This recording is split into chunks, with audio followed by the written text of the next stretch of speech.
You know, when I left law school, my first job was with the Children's Defense Fund. Well, Hillary Clinton's an old friend, but they're not friends in politics. We profoundly disagreed with the forms of the welfare reform bill. By the time Bill and I left the White House, welfare rolls had dropped 60%. Many years after that, when many people are pronouncing welfare reform a great success, we've got growing child poverty. The poor are suffering. My first job was with the Children's Defense Fund. Welfare rolls had dropped 60%. I'm sorry to say what I thought would happen has happened.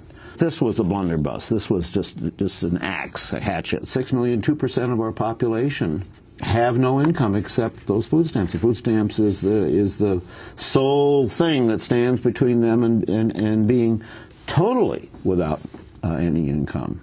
Welfare rolls had dropped 60%. Yeah, I think it's absurd to suggest she's a friend of children who are in need or families. This is a woman who, when her husband was governor, I first met her at that time when I went down to interview him for the Los Angeles Times, and he was starting his presidential run. And they were bragging about their welfare reform, which destroyed what existed of support for poor children in Arkansas.